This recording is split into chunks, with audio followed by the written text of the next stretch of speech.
Hello everyone.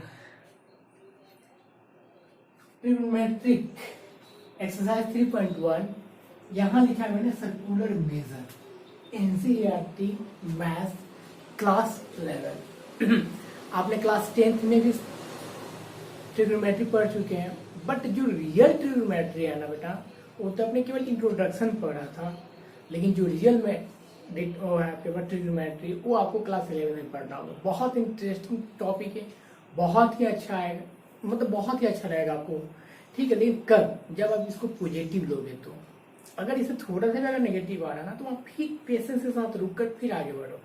ठीक है, तो बहुत अच्छा लगेगा। तो सबसे पहले हम आपसे ही जानना चाहेंगे कि what is trigonometry. Question simple है, इजी है। क्वेश्चन ये है कि व्हाट इज ट्रिग्नोमेट्री। ठीक है,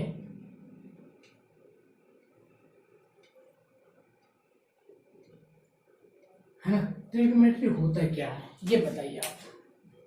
तो बहुत सारे बच्चे बोलेंगे यार देखो, हम ये बोल सकते हैं कि it is the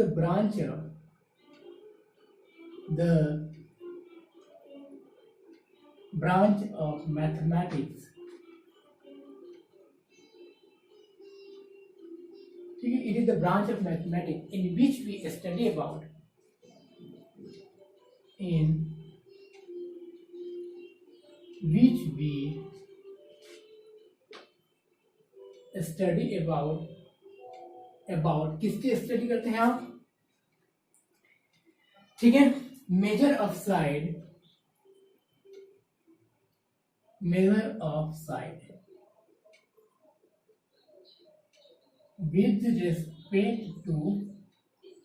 with respect to angle. बहुत ही इंपॉर्टेंट है। मेजर ऑफ साइड, हम क्या करते हैं, साइड को मेजर करते हैं एंगल के रेस्पेक्ट में, या एंगल को मेजर करते हैं साइड के रेस्पेक्ट में। वाइस वर्सा लिख सकते हो, या और करके भी बोल सकते हो यहाँ कि मेजर ऑफ एंगल लिख दो यहाँ विद रिस्पेक्ट टू क्या, साइड। ठीक है, which said there are six trigonometric ratio. There are six trigonometric ratio.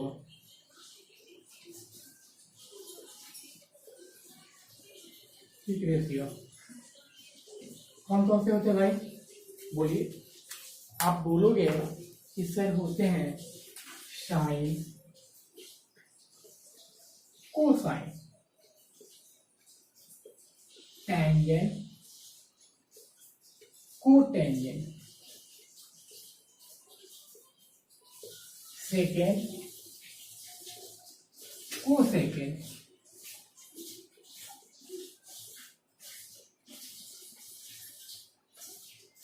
ठीक है, sine, cosine, tangent, cotangent, secant and cosec. There are 6 trigonometric ratio. ठीक है, इन्हीं ट्रिग्नोमेट्रिक रेशियो को पढ़ना। बट अब एंगल निकालना है तो ये क्या के पास मैंने बोल रखा, major of side with respect to angle, या major of angle with respect to side हमने बोला है, तो है ना। अब यहाँ ऊपर भी लिखा मैंने सर्कुलर पाथ। तो यहाँ थोड़ा सा डिस्कशन करने की कोशिश कर रहा हूँ मैं आपसे कि अभी तक क्लास 10th में आपने क्या किया था। राइट एंगल ट्रायंगल पे आपने काम किया था, राइट एंगल ट्रायंगल पे काम किया था, इसी पे तो काम किया था आपने। ये राइट एंगल ट्रायंगल है, आपने इसी पे मेजर निकालना, मतलब कि एंगल निकालना सीखा था। इसी पे आप, और इसको क्या बोलते हैं, डिग्री में निकालते थे। डिग्री में आप फाइंड करते थे और निकालते थे। बट अब हमें क्या करना है, यहाँ हम एक्चुअली उस चीज में बताऊंगा 3.2 में, बट यहाँ हम आप कहाँ लेके जाना चाह रहा हूँ उस चीज को सिखाने की कोशिश कर रहा हूँ।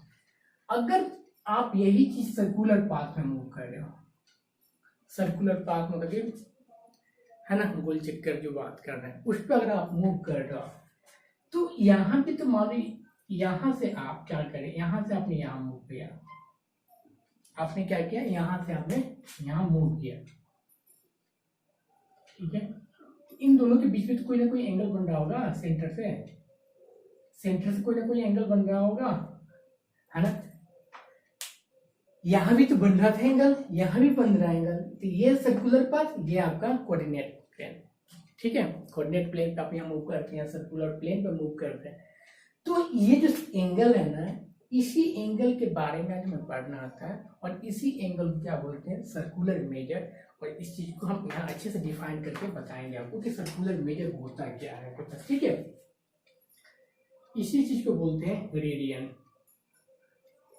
रेडियन और circular measure, circular measure. Radian या सर्कुलर मेजर होता क्या है, रेडियन या सर्कुलर मेजर क्या होता है, ये जानेंगे।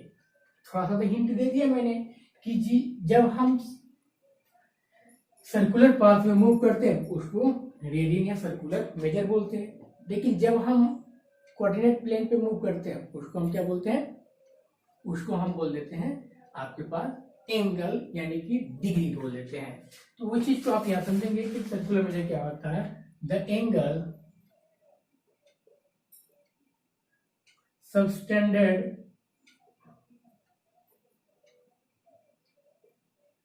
at the center by an arc, ठीक है, of circle, by an arc of circle whose length is equal to the radius of the circle. Radius of circle is called a radian. It is denoted by one sheet. ठीक है, हमने लिखा है कि the angle subtended at the centre by an arc of circle whose length is equal to the radius of the circle। इसका मतलब ये होगा, हमने क्या किया, सर्कुलर पाथ लिया, सर्कल लिया, और सर्कल पे हमने मूव करना शुरू किया। जाहिर ये सेंटर हो गया, ठीक है, सेंटर से ये क्या आ गया आपके पास, रेडियस आ गया, ए बी क्या आ गया आपके पास, रेडियस आ गया। अभी मान लो कि ये आर है, ये आर है, ये ओ है, ये ए है, ये बी है, और यहाँ से यहाँ का भी डिस्टेंस क्या है, आर है। इसका मतलब ये हो गया कि O A equals to O B equals to O A equals to O B equals to A B. और ए बी क्या है भाई, ए बी आपका आर्क है ना, आर्क ही तो है ए बी, ए बी आपका आर्क है। ये किसके इक्वल है, आर के इक्वल है। जब आपका रेडियस किसके इक्वल हो जाए, रेडियस अगर आपके आर्क के इक्वल हो जाए तो इसको क्या बोलते हैं, जो एंगल ये बन के आएगा हमारा, जो ये एंगल बन के आएगा, इस एंगल को ही हम बोलते हैं 1 radian. Therefore angle A O B equals to 1 radian. Angle A O B को क्या बोलते हैं, 1 रेडियन बोलते हैं। सर लेकिन आप तो बोलोगे एक बार 1 रेडियन बोलते हैं, तो आपका एक और भी क्वेश्चन तो हो सकता है कि कोई जरूरी थोड़ी है सर कि हम हमेशा इतना ही मूव करेंगे, एक बड़ा सा सर्कल है, सर्कुलर पाथ है, हम यहाँ भी आ सकते हैं, हम यहाँ भी आ सकते हैं, कहीं भी आ सकते हैं। तो जब रेडियस इक्वल नहीं होगा आर्क के तो क्या होगा, आपने तो इसको बोल, हाँ, तो उसके लिए अभी हम बताने जा रहे हैं कि क्या होगा, कैसे करेंगे, है ना। इतना नोट डाउन कर लीजिए आप।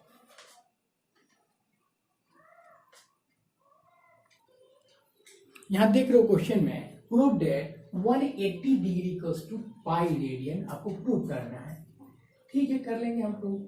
यहाँ क्या दे रखा है आपका, हमने एक सर्कल लिया और वही अपना बना दिया कि जब रेडियस अगर मान लो कि ओ ए क्या है, ओ ए इक्वल है ओ बी के और ए बी इक्वल्स है आर, तो जाहिर सी बात है जो हमारा एंगल होगा, गिवन की बात करें, जो एंगल होगा ए ओ बी ओ क्या होगा, 1 रेडियन की इक्वल हो जाएगा। होगा क्या होगा क्या? हाँ होगा। ठीक है, फिर अगर बात करें हम यहाँ के पास एंगल की, ये तो हो गया वन, ओके। फिर अगर हम बात करें आपके यहाँ इसके लिए आर्क ए बी की बात करें तो क्या हो जाएगा? आर हो जाएगा। आर्क ए बी कितना है? आर हो जाएगा। ठीक है, अब आगे आ जाओ। अगर हम आर्क ए बी सी ले, आर्क ए बी सी ले तो 2 पाई आर होता है, 2 पाई आर होता है, ये जो होता है 2 पाई आर होता है।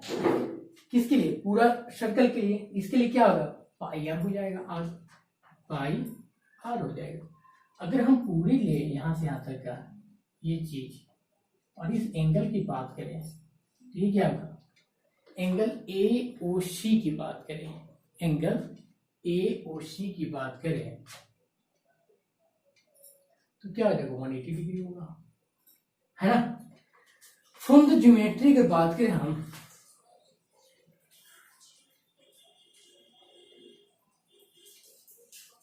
आप क्लास 11 में पढ़ चुके हो। ये बात करूं मैं आपसे कि arc A B upon arc A B C equals to angle A O B upon angle A O C. हाँ या ना? मैंने लिखा है कि small arc upon capital R का ratio equals to small angle upon capital angle की ratio. तो आर्क ए बी कितना है? आर है। ये कितना? पाई आर है। ये कितना? ए ओ बी 1 रेडियन है। ये कितना है? ए ओ सी कितना है बेटा? 180 डिग्री। आर पे आर के 180 degree equals to pi radian. ये एक बहुत ही बड़ा रिजल्ट है कन्वर्ट करने के लिए, डिग्री को रेडियन में, रेडियन को डिग्री में चेंज करने के लिए बहुत बड़ा रिजल्ट है। इसका मतलब ये हो गया हमें, इसका मतलब ये हो गया कि 1 डिग्री इक्वल्स टू कितना हो जाएगा? 1 degree equals to pi by 180 radian लिखे क्या? हाँ या ना? और 1 रेडियन इक्वल्स टू क्या होगा? 180 अपन पाई डिग्री। हाँ या ना? हाँ या ना? ये चीज क्लियर है? ये बात आपको अच्छे से क्लियर हो जानी चाहिए, ठीक है। क्यों? क्योंकि हमने यहाँ प्रूव कर दिया कि 180 degree equals to pi radian. ठीक है, एक और चीज आप यहाँ सर्कुलर मूव में करोगे। सर्कुलर मतलब कि एक अगर वॉच की बात करें तो वॉच में अगर देखा जाए तो मिनट और सेकेंड होता है। तो इस बात को हमेशा हमेशा के लिए याद रखना कि 1 degree equals to 60 minute. Minute में 1 डैश लगेगा और 1 मिनट इक्वल्स टू 60 सेकेंड है। This is the result. और बहुत इंपॉर्टेंट चीज है, 1 डिग्री इक्वल्स टू 60 मिनट और 1 मिनट इक्वल्स टू 60 सेकेंड हो जाएगा। अब इसी रिजल्ट से हमें रेडियन को, डिग्री को रेडियन में चेंज करना, रेडियन को डिग्री में चेंज करना। और आपसे मैं एक क्वेश्चन दूं, एक के बहुत सारे क्वेश्चन आपको दूंगी कि चेंज इनटू डिग्री। क्वेश्चन है ये कि डिग्री चेंज इनटू रेडियन, है ना। मौलिक फर्स्ट हो गया 15 डिग्री, सेकंड हो गया 30 डिग्री, थर्ड हो गया 45 डिग्री, फोर्थ हो गया 60 डिग्री, 5 हो गया 75 डिग्री। फिर अगर बात करें 6 हो जाएगा 90 डिग्री। बेटा बहुत अच्छा रिजल्ट है, ये सब कुछ याद करना होगा। 7 हो गया मान लो 120 डिग्री, फिर 8 होगा 125 डिग्री, फिर 9 होगा 135 डिग्री, 10 होगा 150 डिग्री और 11 होगा 180 डिग्री। हमें इतना दे दिया तो क्वेश्चन और करके भी सॉल्व करना है। 12 हो जाएगा मान लो क्या दे देगा 220 डिग्री, है ना। फिर 13 हो जाएगा 300 डिग्री, फिर 14 हो जाएगा 330 डिग्री, फिर 15 हो जाएगा 350 ले लो या 360 डिग्री डायरेक्ट ले लो आप। तो मान लो इतना डिग्री हमने दे दिया, हाउ टू चेंज, कैसे चेंज करें हम इसको। तो सिंपल एक ही है चीज़ है हमारे पास। क्या चीज़ है हमारे पास कि 1 degree equals to pi by 180 radian. जब 1 degree equals to pi by 180 है, जब 1 degree equals to pi by 180 है, तो 15 डिग्री इक्वल्स टू क्या हो जाएगा, 15 इंटू पाई बाई 180 हो जाएगा। यही हुआ क्या, 15 इंटू पाई बाई 180। अब इसको काटोगे तो कितना, 5 3 जा, है ना, मतलब, और ये कितना हो जाएगा कौन, 3 5 3 जा 15, और फिर क्या होगा, 5 3 15 16 17 एंड 3 6 हो जाएगा। ये 12 से कैंसिल आउट हो जाएगा, यानी कि 15 डिग्री इक्वल्स टू कितना होगा, pi by 12 radian. 15 degree equals to pi by 12 radian. अगर 30 डिग्री की बात करें तो 30 डिग्री इक्वल्स टू कितना होगा, 30 इंटू पाई बाई 180। काटोगे तो कितना होगा, ऊपर 6, यानी कि अच्छे से लिखो ना इसको, है ना, इसको मिलाओ में होगी। इज इट क्लियर है, ठीक है। तो यानी इसका रिजल्ट आ गया पाई बाई 12, इसका रिजल्ट आ गया पाई बाई 6। और 45 डिग्री की बात करें तो 45 डिग्री को क्या होगा, 45 इंटू पाई बाई 180। काटोगे कितना आ जाएगा, 4 से कट जाएगा, पाई बाई 4 रेडियन। ये सब रेडियन में चेंज हो जाएगा। इसी तरह से 60 डिग्री की बात करें तो 60 डिग्री को क्या होगा, 60 इंटू पाई बाई 180, यानी कितना आ जाएगा, पाई बाई 3 रेडियन हो जाएगा। इसी तरह सब फाइंड कर सकते हो, सभी फाइंड करना है और सबको प्रैक्टिस करना है, ठीक है। अब क्वेश्चन पे आएंगे, और भी सारे क्वेश्चन पे आएंगे, लेकिन एक और प्रूफ देखेंगे हम, उसके बाद क्वेश्चन पे आएंगे हम। अब इस क्वेश्चन को देखोगे आप, prove that theta equals to L by R. और थीटा क्या है, थीटा याद रखना रेडियन में होना चाहिए, डिग्री में नहीं होना चाहिए। हम डिग्री में नहीं पढ़ रहे हैं, सर्कुलर मेजर पढ़, डिग्री में नहीं पढ़ रहे हैं। और एल होगा लेंथ ऑफ आर, और आर होगा radius of circle. Same as it is हम क्या कर दिए, एक सर्कल बना लिया। सर्कल में क्या करें, सबसे पहले तो ओ बना लेंगे, रेडियस के इक्वल होना चाहिए आर। वो चीज हमने क्या किया, एक बना लिया, है ना। ओ ए बी, ये क्या हो जाएगा आपका, बोलिए, 1 रेडियन हो जाएगा। ये आपका 1 रेडियन होगा, क्यों, क्योंकि यहाँ ये आपका आर है और ये भी आपका आर है और ये भी आपका, इसलिए 1 रेडियन हो गया, ठीक है। कोई बात नहीं, एक और तो बनाना पड़ेगा। जब जब रेडियस के इक्वल आर्क नहीं होगा, कहीं ना कहीं कुछ होगा इस टाइप से मान लीजिए सी हो गया, ठीक है। तो ये क्या हो जाएगा, सी तो लिख देंगे। तो यहाँ से ए और सी की डिस्टेंस कितना हो जाएगा, ए और सी का डिस्टेंस हमने ले लिया ए, एल मतलब आर। अब इन दोनों के बीच के एंगल क्या होगा बेटा, ये जो एंगल हमने बनाया है यही होगा थीटा, लेकिन ये किस में होगा, रेडियन में होगा, ठीक है। तो अब क्वेश्चन ये है कि जाहिर सी बात है, प्रूफ में आ जाओ तो ओ ए इक्वल्स टू क्या है, O B equals to A B equals to R है ना। तो क्या हो जाएगा, एंगल ए ओ बी तो ऑलरेडी 1 रेडियन हो गई, इसमें लेने की जरूरत नहीं है। लेकिन हम यहाँ एंगल ए ओ सी को थीटा रेडियन ले रहे हैं, ठीक है। और आर्क ए बी कितना हो जाएगा आर, और आर्क ए बी सी कितना होगा एल, हमने लिया है ये और ये दोनों लिया है कि ये होगा। अब हम प्रूव करेंगे फ्रॉम ज्योमेट्री,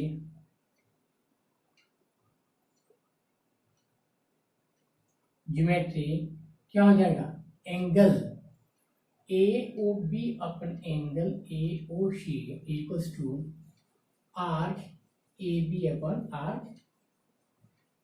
आर्क क्या ए बी सी, मतलब कि स्मॉल एंगल अपन क्या होगा, लार्ज एंगल का रेशियो इक्वल हो जाएगा स्मॉल आर्क अपन लार्ज आर्क।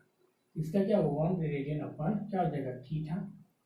अब यहाँ क्या होगा, आर्क क्या है ए बी कितना है, हमने ले लिया आर, इसको क्या ले लिया ए बी सी को ले लिया, ठीक है। अब क्रॉस मल्टीप्लाई करोगे तो theta R equals to L और theta equals to L upon, ये प्रूव हो गया। तो बेटा यहाँ आपको याद रखना होगा कि अगर आपको लेंथ ऑफ आर्क दिया हो रेडियस दिया हो और उनको लेंथ ऑफ आर्क को रेडियस से डिवाइड कर दोगे तो जो एंगल निकल के आएगा दोनों रेडियस के बीच का एंगल निकल के आ जाएगा। ठीक है, आई होप आपको ये समझ में आ गया कंसेप्ट कि सर्कुलर पाथ में हमें क्या करना था, कंसेप्ट पढ़ना था एक्सरसाइज 3.1 में। ठीक है, यही 2 पॉइंट्स पढ़ने थे हमें। इन दोनों पॉइंट्स को आपको अच्छे से करना है, बहुत ही अच्छे से करना है और एक्सरसाइज 3.1 करने की कोशिश कीजिए, फिर नहीं है तो मैं बताऊंगा। ओके, क्लियर है, गॉट इट? जो नहीं समझ में कमेंट बॉक्स में डाल देना, है ना? ओके।